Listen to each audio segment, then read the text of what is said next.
And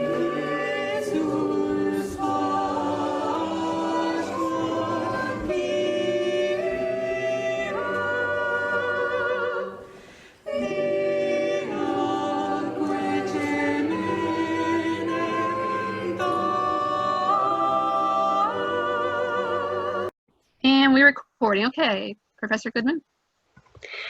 Hello, everybody. I am really happy to be here, and I want to start by thanking you for having me, and for all of you for coming tonight, for showing up tonight. There's a bunch of people I want to start out by thanking, actually, because I should thank Megan in particular for facilitating this and inviting me to do this. It's really an honor. And I want to thank Caroline Andler for responding generously when I reached out of the blue. She got emails from me saying like, "Hey, I'm working on your ancestor," and she was really responsive and kind. Courtney Cottrell also, I want to thank for talking with me about Brothertown and giving me feedback on my research. And then Gabriel, nice to meet you over Zoom, and thank you for sharing your research with me so far. And even though he's not here, I think maybe some of you know Seth Wenger at Yale. He also was really generous with sharing. I watched the video that he made with the singing event from 2 Februaries ago, which was marvelous, really moving. And I really appreciate that he has shared this with me. And he's been sharing some of the papers he's been writing for graduate school too, which I've enjoyed. So as Megan said, I'm a music professor, and so at the University of Pennsylvania, I teach and I research American music more broadly, pretty broadly. I teach everything from surveys of popular music to really focused graduate seminars on like music and the history of printing music and stuff like that. But before I became a professor, I actually have a background as a performer. I'm a musician, classically trained violist, and sort of the experience of making, thank you for that little fist pump, Gabriel. The experience of making music and how incredibly wonderful it is to have that social experience of making music really informs everything I do when I research music historically. So, and I grew up in Silver Spring, Maryland, for those of you who are interested in, where people were born and raised. So that's a suburb of DC. And I think it's kind of ironic. I was raised Quaker, which, as some of you might know, is a very quiet denomination. And so it's kind of ironic that I now study sacred music, given that I did not grow up singing it at all. But I guess that's how it goes. Anyway, so my interests really broadly are kind of twofold, and I'm going to give you a little bit of background of how I ended up researching Joseph Johnson, and it really has to do with my interest in both understanding what music meant to people in the past, and then also at a sort of meta level, I'm interested in how we even come to know how music sounded in the past and what it meant to people, because of course it's ephemeral usually. And so sort of even getting to how it would have sounded and what it would have meant poses these kinds of problems that like kind of creative problems about how do you even get at this material. So today I am going to share with you some research that I've done about Joseph Johnson, and in particular, some manuscript music books that he himself made during one winter when he was in Farmington, Connecticut. And I'm going to come at those manuscript books by talking about the kinds of sources I've found that describe early Native American hymnody more broadly, because I think if I can share with you these kinds of sources, some of which very well may be familiar to some of you, it can help showcase exactly how exceptional Joseph Johnson was. And I don't use that word exceptional lightly. I think there really is something unusual about what he accomplished. And then it also casts into high relief the fact that what he accomplished in making music books is, there's a tragedy there because the music books have now been lost. And part of what I've been doing in my research is figuring out how to reconstruct these manuscript books. Because they're gone doesn't mean we just sort of have to throw up our hands and figure there's nothing we can know about them. So I'm going to share some of the strategies I've been coming up with for how to reconstruct them. So I'll start with sharing some of the kinds of materials that I've worked with in the past when I've been addressing early Christian Native American singing. And it's always, I focus on New England.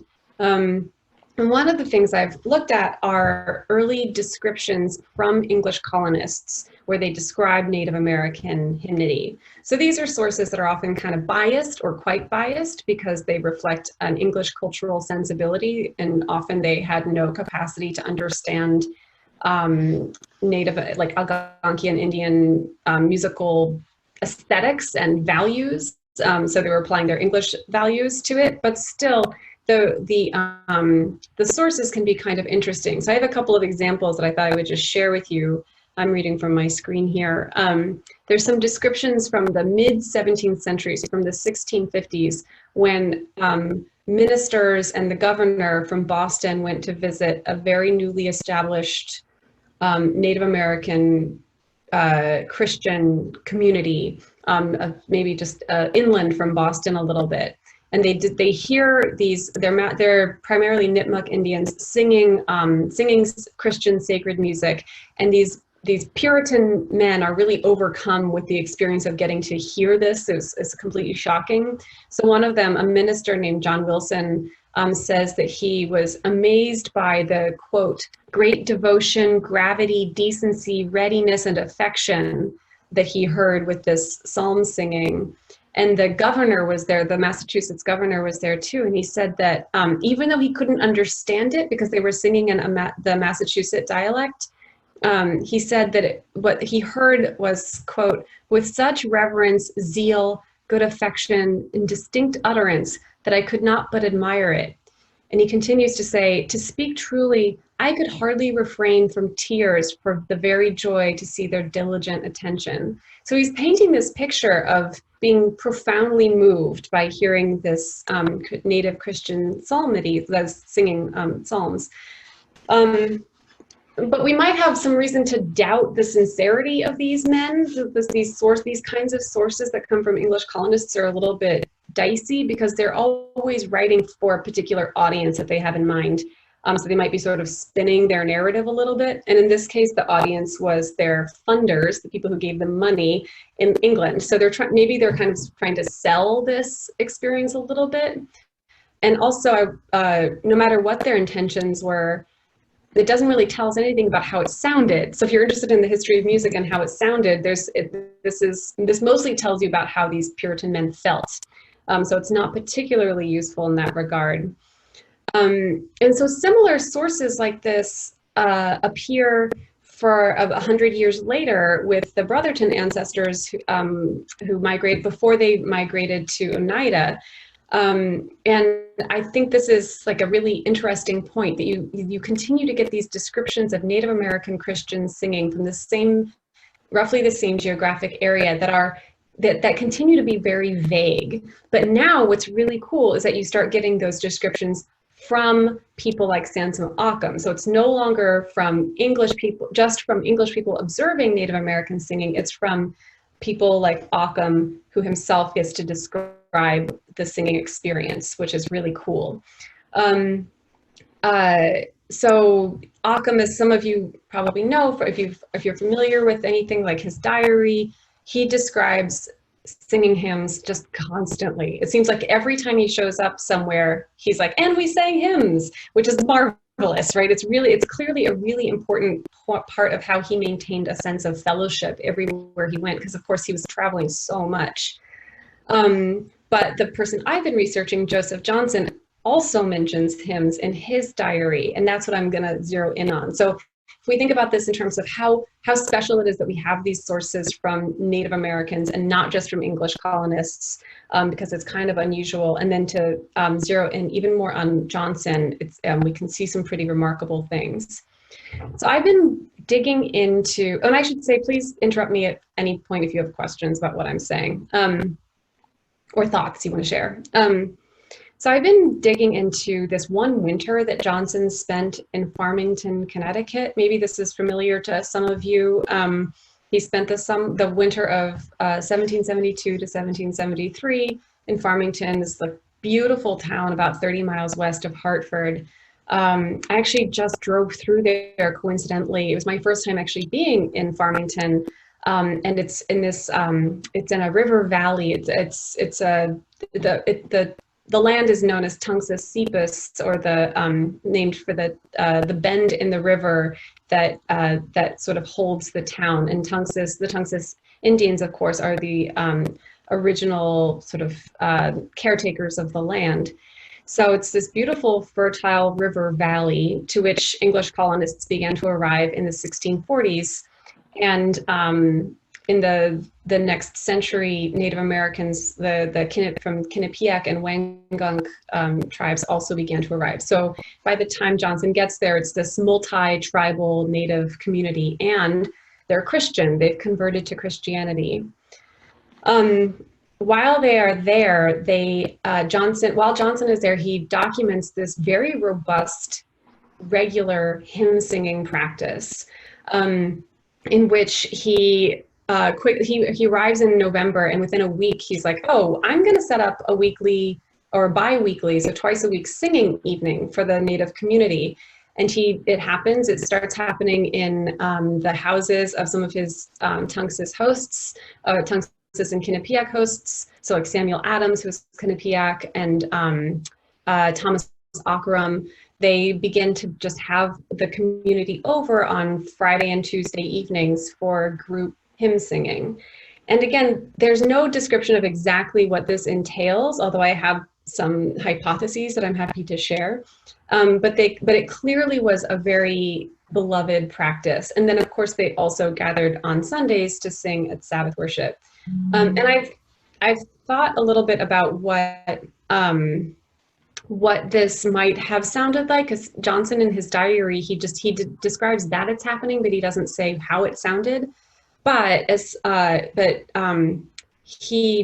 thought about what language they might have been singing in, because there's multiple dialects that would have been at play because it's an intertribal community, but they all would share the same basic. They are under the same basic language group, the Paugussett group. So I've wondered, maybe it's a multilingual singing, or maybe everyone's sort of cohering around one dialect, or maybe they're singing in English because part of what Johnson was doing was teaching English there. But it's kind of interesting to imagine just even how they would have gathered all of this together, coordinated it musically. They might have been singing in unison, that is, all singing the same melody at the same time, or they might have been singing in three-part harmony. We know that Joseph Johnson describes hearing Oneida Indians singing in three-part harmony as they were taught to do by Jacob Fowler. And so it is possible that Johnson saw that and did the same in Farmington. So it's fun to start to begin to think about what this might have sounded like, instead of just saying like, oh, they were singing hymns. But the fact that Johnson only wrote that this was happening, he only says it happened in his diary. He doesn't say what it sounded like or really what it meant to him, but he does mention that he made these music books, which I think can tell us quite a lot. Which leads me to talking at greater depth about these handmade music books. So as a historian and as a musician, I'm really interested in how what written down music means to people. I find sort of colloquially that people who don't read music often apologize for that fact, as if it's some sort of personal deficit, which of course it is not. It's like apologizing for not speaking a language you don't know. It's not everyone's responsibility to read music. But the ability to transmit music across without hearing it, and the ability to sort of standardize music once you've written it down, it exists in one possible set form, is pretty powerful. And so I'm interested in that, what kind of power it conveys to people in the past as well as now. And it provides for us today a really vital mode of access to music in the past, of course, right? If you can get access to something that was written down 200 years ago, 400 years ago, it tells you more than you would have access to if you didn't have that, right? Even if it's sort of, not a complete picture. And And one of the things I've come to love with my research is the experience of physically handling old music books, especially ones that were made by hand, that is the music notation was copied out by hand.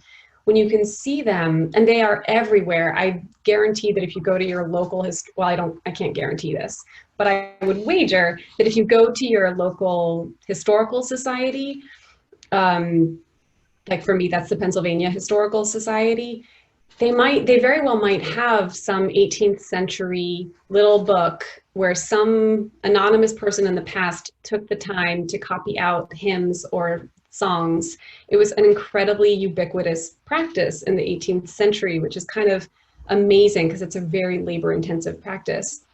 And when you get to handle these and interact with them, you can really come to appreciate how much not just the singing and the making of music mattered to people, which of course it did, it mattered quite a lot, but how much it mattered to people to physically have and hold a written emblem of that musical practice and that musical knowledge. And so that is apparently what was happening in Farmington, when Johnson was making these music books. They weren't just singing, they wanted these books. And I should say, and Gabriel knows this well, the interest in having singing books in this time is not unique to Johnson. Samson Occam writes regularly or repeatedly about sort of requesting specific music books for various communities with which he's working. And sometimes he's really particular. He'll say, I want this book. This is the one that we want. And he'll ask his patrons, like, hey, would you send me this? Send it to this person and I'll pick it up from them. So it's not as though this is a completely out of left field phenomenon that Johnson is doing this. But what's really surprising, or I should say really unusual, is that Joseph Johnson was making these music books. He wasn't writing away to a patron saying like, hey, would you send me some? He arrived in Farmington and started to make them himself. Which I think is it's a really noteworthy phenomenon. So, because he could have asked for them, other people like Occam was asking for them, and Farmington was a relatively wealthy town, and when he was there, he was on pretty good terms with the white English settler colonists. He went and visited them and sang songs at their houses with them, so it was like fairly sociable. So he could have asked, but instead he makes them himself. And he calls these books that he's making gamuts. G-A-M-U-T-S, gamut is the singular gamuts, which is a word I will explain in a little bit. And we know that he's making these gamuts and that he starts doing immediately on arrival because he starts writing about it in his diary, which is fantastic. And he'll say things like, I have a quote here from, so he starts making these basically immediately after the first singing evening that he gathers together. Right after that, he writes in his diary, quote, I made 3 gamuts or singing books, that is, cut them out and sewed them together. So that means he goes into town, he gets some paper, and then he cuts the paper and stitches to make a sort of spine, and then begins to copy into them. And he continues to describe what he was copying, and I'll quote again here, quote, I began to write down the rules in one. And he goes on to say, quote, the Indians are all desirous of having gamuts, but I am in continual hurry. Nevertheless, I purpose to furnish them with singing books as soon as time will admit. So there's a lot of fun things in here. I began to write down the rules in one. I'm going to come back to that, but that's a big clue. And then that he says the Indians are all desirous of having gamuts. That's interesting, right? He's telling us like this is not just something he decided to do to see if they would like it. He's getting the sense that this is something that he's being tasked to do by the community that he has just joined. And he's very busy, he's in a continual hurry, and from his diary it does sound like he's very, very busy. But he's doing this sort of on top of his regular workload. And sure enough, he sits down and works on these manuscript.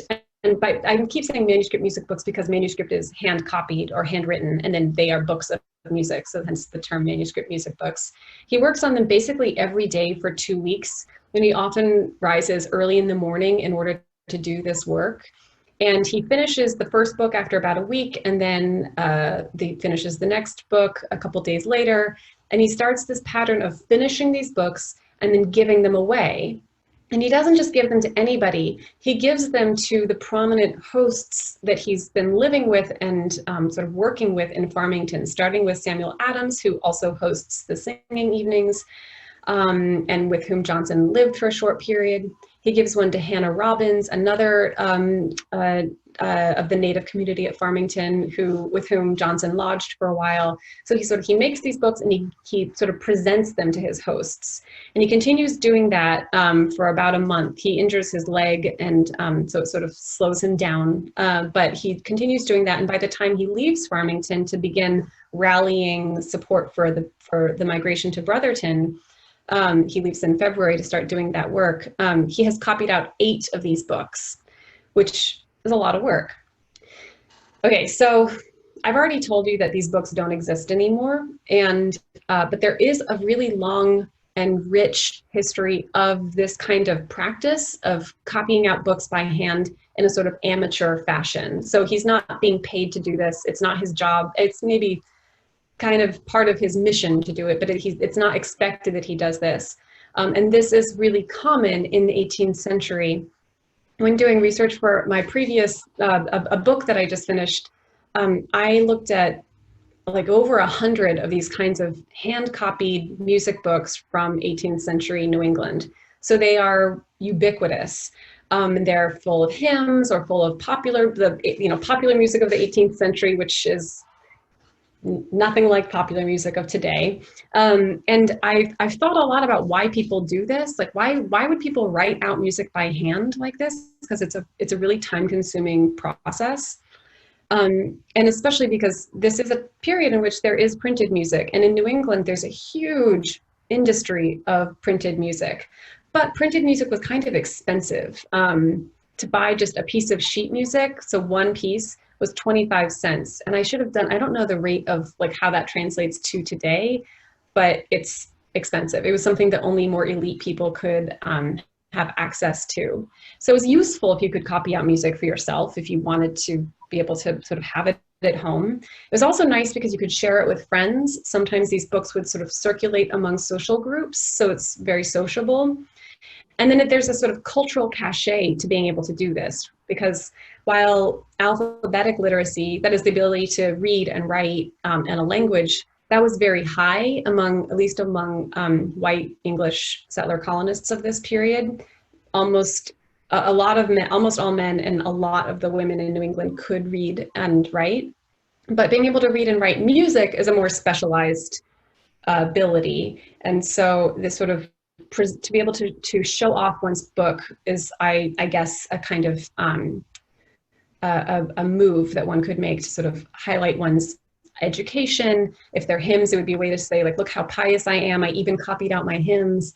It's a way to show how genteel you are and cosmopolitan. So it's all of those kinds of things are wrapped up in creating these music books. But all of that is in the context of the Anglo-American cultural praxis of New England. So that's all about people who are descendants of Europeans and mostly of English people in New England. It's really unusual to hear about Native Americans being both musically literate, being able to read music, and also to be able to write music, because those are two separate skills. Writing is harder than reading. Usually comes first, and writing is a more advanced task. So the books don't exist anymore, but Johnson provides clues about what they might have contained and what they might have looked like. And he does this because he calls them gamuts, that term that I spelled out, and because he talks about copying the rules in them. And what he means when he says the rules of music or gamut is that he's referring to basically the building blocks of being able to read music. The rules of music in the 18th century refers to things like being able to read a scale, like read music notation on a scale, or be able to decode rhythm and understand what the notation looks like when you're notating rhythm. How to recognize meter. All of these are different components of music that you don't need to know in order to sing, but you do need to know in order to sing from written down music. And so he's and in this period, you have lots and lots of music publications that are providing these rules of music. It is a huge part of the music print industry to have tune books that begin with the rules of music. And I'll show you a couple of examples in a minute if I can get the screen sharing thing to work. I have a question real quick. Yeah. You mentioned that he is copying these books. Do you literally mean he is copying from something else? So he doesn't tell us. I believe he would be, because it is, it would be incredibly advanced if he was just recalling it from his mind. In his diary, he mentions returning a music book to one of the prominent English settler colonists in town. So if he's returning that book, maybe that means he had borrowed it on a previous visit and he just doesn't say so in his diary. But he doesn't tell us what it is, so I have no idea exactly what it is, but that is what, and he only returns it once he has finished copying out a couple of these books. So he started to do it, and now he has his own copies that he can then continue to copy to. It's such a good question, because copying, of course, it's like, what is he copying from? If he were just writing it, we might say he's composing, right, sort of coming up with it himself, but he doesn't say that he's doing that. He implies that he's sort of copying from another source. Yeah, that's a really, yeah? I have a couple comments maybe there. Composing is also like a word, since you mentioned right there, which in the time period then was very versatilely, interchangeably used for music or for poetry. Mm-hmm. So like later on in Joseph Johnson's writings, there's this letter that he sends to Superintendent of Indian Affairs, and he mentions he's enclosed a couple of pieces which he'd got printed, and and of his own composition, and those also were lost. I know. I was so grateful when you drew my attention to that letter he writes to Sir William Johnson. And for those of you who don't know, Gabriel has scoured all of the archives he could think of to look for these pieces. And we don't know if they're poems or pieces of music that Johnson composed. It's a really interesting choice of word. But go ahead. Also about the copying, following up answer about copying. In 1774, which is a little bit later, same year that Samson Occam published his hymnal, from the same printer in New London, Connecticut, Timothy Green Jr. there. Amos Bull, a known tune book composer, tunesmith guy, was advertised as having a gamut available and was published right there on that press. Interesting coincidence. The coincidences pile up enough that you wonder, right? But that's all it is until there's something that really connects. So is he copying, just the gamut from someone else? That's the usual thing with gamuts. Or is he copying tunes? And where did they come from? There's a breakdown in the question that would help to answer the parts of it. And gamut is an easier answer, and the music is tougher and more interesting. I know, and that's where, so Johnson in his diary, so Gabriel's talking about how there's these, basically it's like there's an instruction manual part, that's the rules of music, and then there's the actual hymns, and it's unclear. Those are two different things, although in printed music they were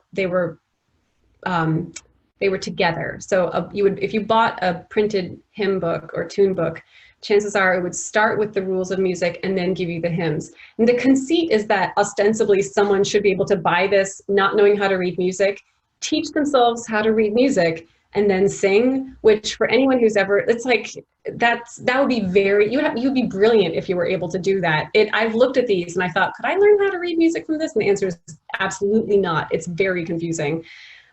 Still, it's meant to make music literacy more democratically available. And that's what the aim was. But the Johnson in his diary refers both to making gamuts and to making singing books. And that, the emphasis that he says singing book, makes me think that he may have been copying hymn tunes as well. So it wasn't just for learning how to read music, it was also for singing from the books. And what I like about this, what I find enticing about this is not only that it's a really impressive amount of labor that Johnson did, but that it tells us something about what the Native community in Farmington wanted. So these are ancestors of Brothertown. that they wanted these books. So did they want them because they wanted themselves to be able to learn how to read music? That's kind of interesting. You know, there's that sort of possibility that there was a thirst for that level of highly technical knowledge is intriguing. So I'm construing all of this out of the fact that he uses the term gamut. And because I imagine that most of you don't know what that is, or haven't seen one before, I wanted to figure out if I can share my screen, because I have some, Megan, it says that host disabled attendee screen sharing. Is there any way to enable attendee screen sharing? Oh, I see. Now I'm the host. Welcome. Thank you. Okay, here we go.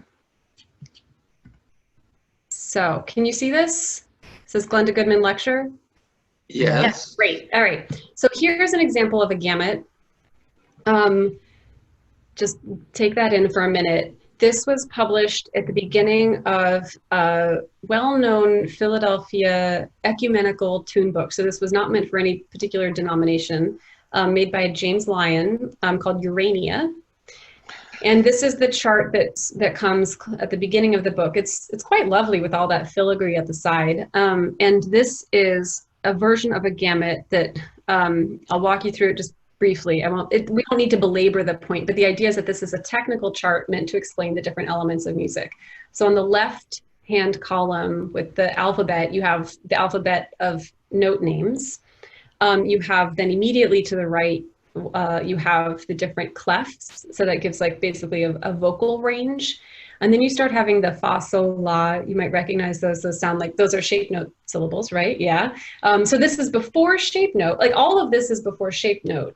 Johnson lived in a pre-shape note world.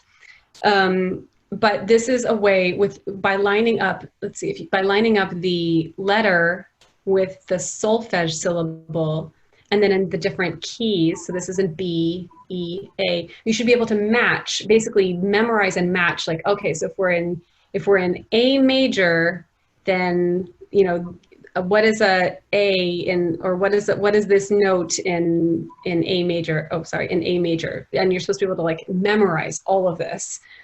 And that is learning the gamut or the rules of music.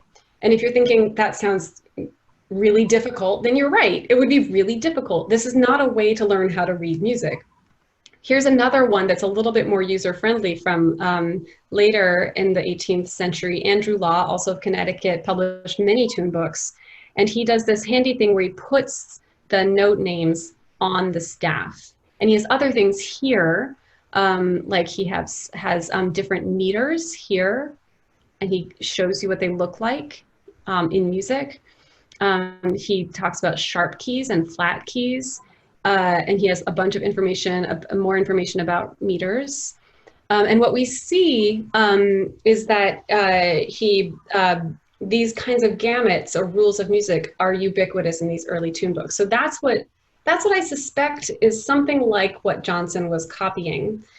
And it's not that surprising that he would copy these. You might think like, why would you copy instructions that are hard to follow? But a lot of people did, actually. So I've pulled together some pictures, and this is from my research. This is from my home institution, actually, where people would be starting out their hand-copied manuscript music books, and they would start by copying the gamut or the scale of music or various other aspects of music theory, basically. And sometimes you can tell exactly what they were copying from. So for instance, this here is a manuscript at Old Starbridge Village, and it's very, very nice handwriting, as you can see. And this fellow, Joseph Ackerman, copied directly from that same Andrew Law tune book I just showed you. And I can tell this because it's identical. You can really see, including the down, down, up, up, the sort of hand conducting that would be accompanying that. You can sort of, it's smudged on this copy, but the same thing is here. So people did copy directly from these tune books, as I suspect, as a way to try to learn these rules of music. Here's another example. Women did it too. Catherine Osborne. This is at the American Antiquarian Society in Worcester, Massachusetts. So she copies this pyramid that is made to help people learn the different divisions of music, so whole notes, half notes, etc. She also copied that from Andrew Law. You can see the exact same chart here. So this is a kind of interesting common practice. And so Johnson was doing this too. So what's interesting isn't that, what's striking here is that I don't believe anyone knew that native Christian converts were doing this as well. This, up till now, I think it was understood to be a practice done by people of European descent. At least that's my understanding. There's another way in which looking at these kinds of still existing music books can help us, though, and that is that there are hundreds of these hand-copied music books that do still exist in New England. And from looking at them, I think we can begin to just imagine what Johnson's books would have looked like.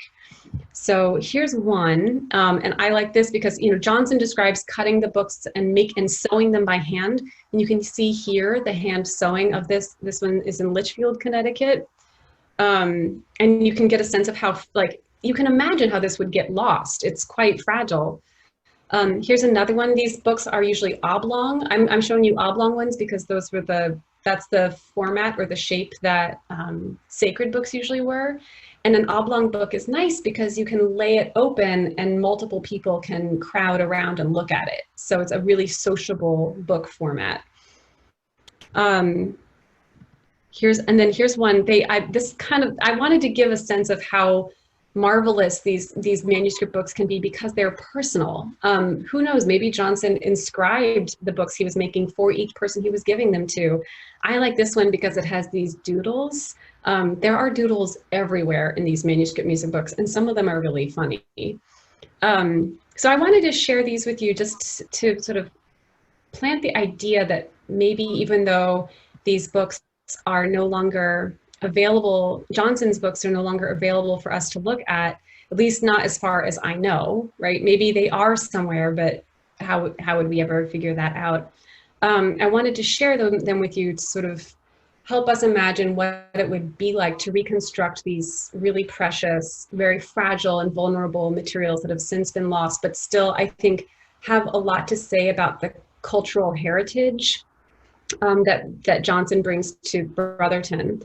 I think I'll end there.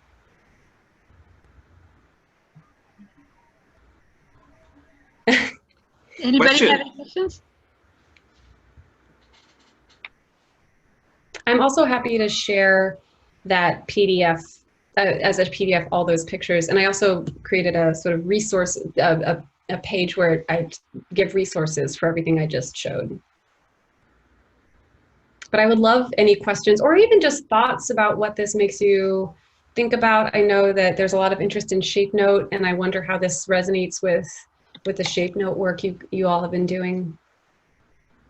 I wish that Ginny were not frozen. Oh, she just came back. Yeah. I'm sitting back. My computer is on a desk that has this backdrop of this white wall. I'm wondering, there's no mention of the tunes, of any tune names, or, I mean, you said you were researching how you find out what music sounded like. So it's easy to see how you figure out what might have been in a gamut, but you said you didn't know whether they were singing unison or in parts. Mm-hmm. So are there any lists of tunes that these communities had? No, not that I know of, but actually Gabriel's comment from earlier about looking who was publishing music in the vicinity, I think that would give me a really good head start on answering that question. And honestly, I think that even without being able to pin down and say exactly like, oh, it must have been, they were definitely singing this song, I think that in terms of reconstructing a really a music practice that is important but hasn't left a lot of durable traces, I think even just saying like, okay, they might have been singing this, so this might be how it sounded. And especially if we think like, if they were singing this and sort of doing an ad hoc translation of the, if there was like a translation that they were maybe doing to put it in their native tongue, like what might that have sounded like? I think all of those sorts of speculative ways of answering the question could still give us important answers, because, you know, when you're talking about something in the past, you never really know. Like, you can come as close, you can get as much as you can to come as close as you can to saying, okay, I think this is it. But ultimately, like, we weren't there, so we won't know. But that's the kind of, my next step is to actually think, okay, so if I just say hypothetically, if they were singing this, what might it have sounded like? But I haven't reached that step yet. I was going to say, this may not be helpful, but Samson Occam, in one of his letters, he talks about how the Indians really liked Dr. Watts. Yeah. So. Absolutely. It's really striking how much Watts comes up. And not just for, I mean, because he's a really popular hymnodist for everyone who converted as part of the Great Awakening, the evangelical religious revival movement, which is how Joseph Johnson's parents converted to Christianity. So yeah, Watts is a really important figure, for sure. I have a question for you about, you mentioned the social aspect of gametes and kind of sharing them. And I'm curious, like, as you're trying to reconstruct and think about, okay, what would this have sounded like? What would the experience have been of having these singing meetings with these music books?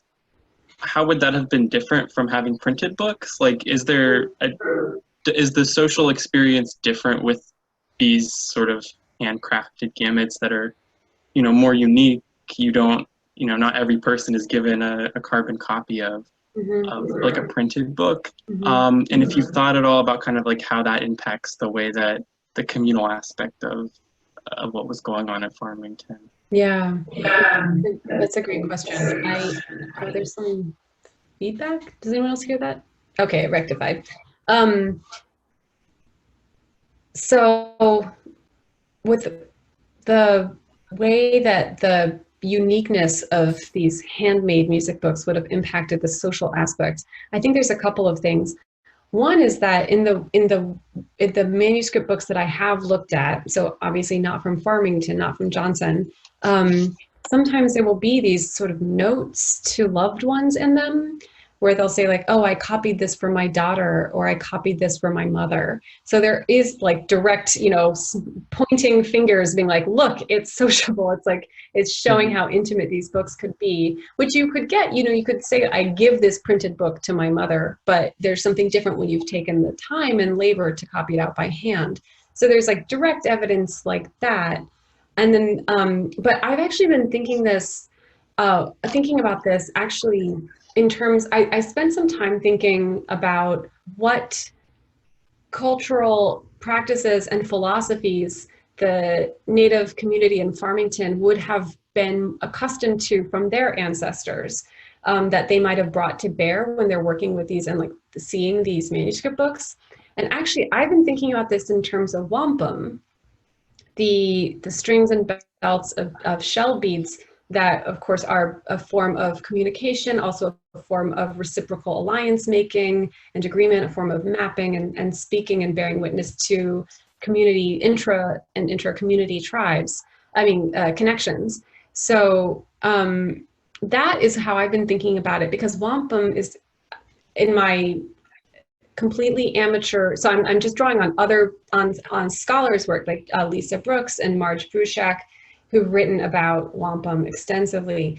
And from what I understand, the handcraft of making wampum beads, of carving them out and weaving them, is part of what gives the belts and the strings of beads their living power. You know, that they really are, they're not dead texts, they're really like living materials that speak to their communities. So I've been thinking about the importance, the sort of investment of handwork as part of what, just in and of itself, as part of what could have given these manuscript books their power. And then more specifically, the way Johnson gave these books to his hosts, you know, sort of solidifying these relationships with his hosts by presenting them with these manuscript books. I think also, you know, I think I understand it better if I think about it in terms of the reciprocity that wampum sort of stood for.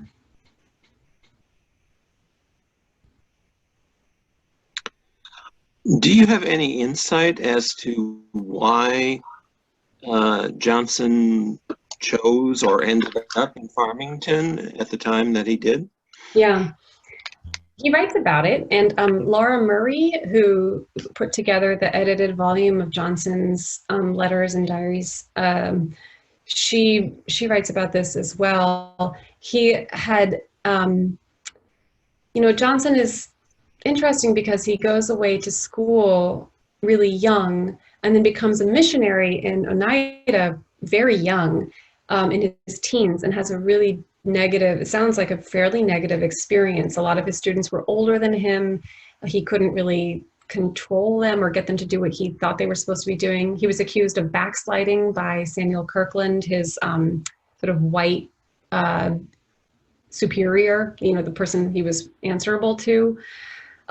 He was, spoken negatively of by Samuel Kirkland, and Johnson, as some of you might know, he actually ran away for a while. He became a sailor, and like many Native Americans in New England did, he became a sailor, sailed all around the Atlantic Basin, went to the Azores, went to the Caribbean, and then came back to Mohegan, his ancestral homeland, and lived with his uncle for a while, for maybe a year, I believe, just working on his farm. And then he has this rebirth, this like new religious awakening while at his uncle's farm. And he writes about it in detail in his diary. And it's after that experience where he's like sort of has this new conversion to Christianity and new passion about his faith that he sets off. And I believe on his way, he ends up in Farmington, but he doesn't know where he's on his way to. And if I'm remembering right, in his diary, he sort of describes coming to a crossroads and saying, should I, like, trying to see if there was any inkling, from, I guess, the Lord, like, where should I go? Although I'm not sure, because I'm now just trying to remember the diary, but so I might be wrong about this, but I believe he sort of takes it as a sign that he's like, okay, I'll go on this road to Farmington. Or maybe he encounters someone who says, why don't you go to Farmington, or something like that. It's something where it's like, it feels like it's beyond his power. He's not like self-directed. He's sort of taking cues and signs. And so he ends up in Farmington. And when he arrives, he asks the tribal elders, would you like me to be your teacher? And they say yes. And then he goes to the English settler colonial leaders and says, I would like to be teacher here. And they say, can you read and write? And he shows that he can. And so they say yes. And that's how he ends up there. Does that answer the question? I feel like I maybe got off track in telling the story. No. Okay. I mean, that's helpful. Yeah. I have a vague memory, and I can't say if it was even in Murray or if this note might be found elsewhere. Megan might remember, but I have a vague memory that somebody in Farmington asked, and it got around the word, and got to Occam, and he's like, no, I'm busy here, and people come and visit me from all over the world, and I have to stay here and be there for them, and I got a big family, and he had to stay. But here, I recommend. I feel like he or somebody, maybe Wheelock, that somebody recommended him when like a plea like circulated somehow. Mm-hmm. I can't put that together exactly or remember where I read, but I have that sense. I think what's interesting is that he ends up there after he has this new conversion. It's like, it's a good timing for him personally. Like if it had been 4 years earlier, he probably wouldn't have had the capacity to do all the work that he ended up doing in Farmington. But the timing is everything. And that conversion you mentioned was like near, he was in Mohegan. He was near enough to Occam's to, walk and do chores and, Mm-hmm. Yeah. Are there other questions? Yeah, I do have another question. So as you said, we don't know where any of the gametes are now, any of Johnson's gametes. But have you been able to follow any of them out of Farmington? And maybe no? Sorry, I didn't mean to cut you off with your question. No, it's okay. It definitely answers it. Yeah. Yeah. I was going to say, you mentioned, I think, a couple of names of people who we know that he gave these to. Do you have more than those two names? I don't believe I do. I'd have to go back to my notes. Yeah, Johnson refers to Certainly, more. and then also he says that he gave one to Wadsworth, although we don't know which Wadsworth. And I've spent a lot of time. He refers to I can go into the technicality of why we don't know it, but we don't know which Wadsworth.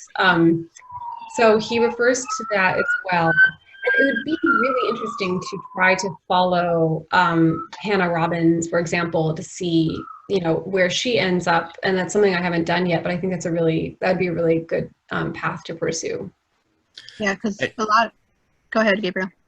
You're probably saying it. I think she's in love in the genealogy and was in Brothertown. You know, I mean, I think some of the specific native names are like named later as in New York, Old Brothertown. And yes, I can't list out all the names right now, but Robbins, that was a mother-daughter or a couple of sisters. I think both of them got gametes from Johnson, and the landlord Wadsworth he mentioned, and there were at least 2 or 3 other names. He names at least like 6 of them. I think really? 5 or 6. Okay, I'll go back to my notes. Yeah, if we went back. Okay, I think that's good to. I'll definitely check names that. 1 or 2 more. Yeah. Okay. Yeah. So I noticed you said something. I was going to take this in a different path here, Gabriel. So if you've got something about this, you may want to say it. No, it was different. Go, please. I was going to say, you mentioned that anybody who could learn or teach themselves music through these gametes must be some sort of a genius. That may not be the exact word, but something like that. And of course, we know from Kamuk in his tune book, that's exactly how he supposedly learned music. Yeah. I don't know how he would have done that. I have no intention of casting doubt on that he did it, but seems impossible. He's remarkable. Yeah, I don't know what to say about that. It's really, I mean, I think that what I would say is that it can't possibly just be from the book, right? It must also be from a communal music making practice, right? Yeah, I hadn't actually put that together. Thanks for reminding me of that, because whenever I look at these, I look at them as someone who studied music, and I'm like, if I had just been handed this book, I would never have learned from it. Yeah. But I have to be careful not to take my current experiences and apply them to people in the past. But because they are confusing charts, but I suppose if you're really intent on gleaning every bit of information you can from them, you definitely could, like Kamuk did. Yeah, well, I'm sure it's important, like you said, that he came from the singing community. It's not like he just popped out with us out in the desert somewhere and there it is. You know, so he had that from the community, and then maybe he, looked at it a little more closely and got some more out of it. On this topic, I have a facsimile of Kamuk's Indian Melodies. Sorry, the shiny cover makes that impossible. He explains a little more precisely what he did. There's a tune in the book that is going around the shape note singing circles a lot now, getting popular, Old Indian Hymn. And he has a footnote there about Narragansett traditions at the time he wrote it, over 200 years old, plus, like before the time of the Pilgrims landing Plymouth. And that he was just writing down this tune as it's been remembered ever since then. So that indicates that he's been a part of that he grew up there, Narragansett in Rhode Island, and was like singing there and learned this from there. And he remembered it all his life and wrote it down finally as an adult. In his preface, he describes, it was not until the year 1830s, something that he first commenced trying to learn, scientifically, the art of singing. So all that he did, that he taught himself through the gametes and introductions was music literacy. He'd been a singer and he knew all kind of music. Knew all kind of music, seriously already, and just got a little bit more literate and a little more Western harmony standard part writing, maybe perhaps something like that. Yeah, I mean the whole to say that something is scientific in the 18th century is to say that it follows the what we call in musicology world, sort of common practice, harmony, and voice leading. So that means like there are rules for how music is supposed to sound, and if you don't follow them, you aren't composing scientifically. A ton of early New England composers didn't follow the rules, like William Billings is one who composed around the era of the American Revolution in Boston. And a lot of people loved the way his music sounded, but he was correctly told that he wasn't being scientific. It's kind of like if you were to speak colloquially in a sort of vernacular style of speaking that isn't completely grammatically accurate in terms of, you know, the rules of English grammar, but you can still be understood, and actually maybe people prefer speaking that way because it gets different kinds of points across. The same thing applies with music. You can say like, oh, it's not scientific, but it still might sound really good. But Kamuk was learning how to follow all of those rules in addition to the practices that he was familiar with.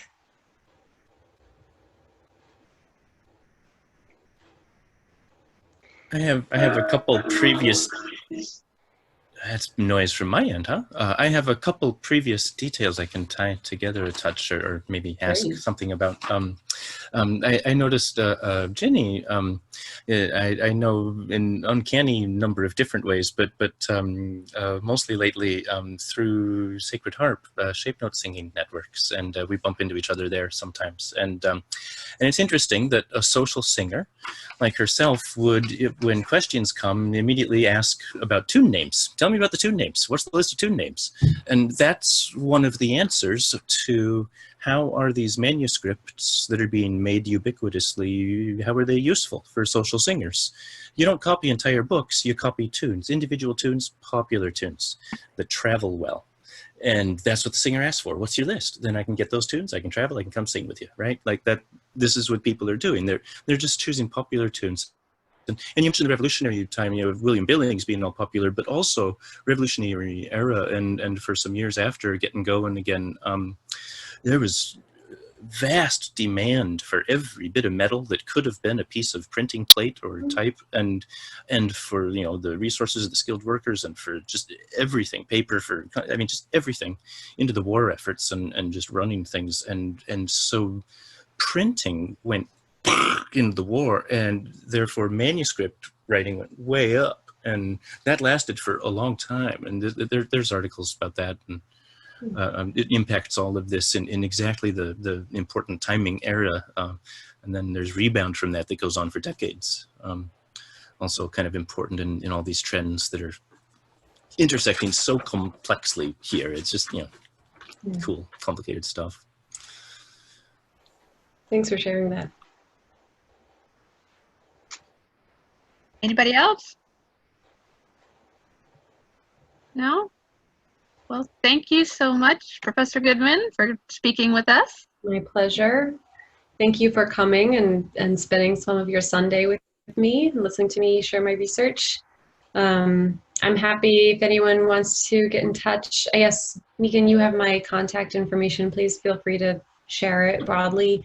This is a topic that I'm very interested in hearing from people about as I continue to work on it. So this was helpful for me as well, and I hope it was informative for you. Thank you. Thank you. All right. I see Thank you. you. Thank you from Thank you Paul so much. in chat. Yep. Thank you. Thank you. Very nice work. Being late. And as another like researcher and like outsider, when I just want to echo when she says this, like, she's very interested in hearing from people about this work. Like, that is so for real. Like, you know, give a holler, get in touch, because like nobody knows this stuff, and so you go in alone, and it's like blind and crazy, and it's pretty cool to talk to anybody who knows anything and like cares a bit. So, you know, please do. Yes. Exactly. Yes. Yeah, thanks everyone. Thank you. Nice work. Yeah, thank you. Okay, enjoy the rest of your Sundays. Bye-bye. Bye. Bye-bye. Bye.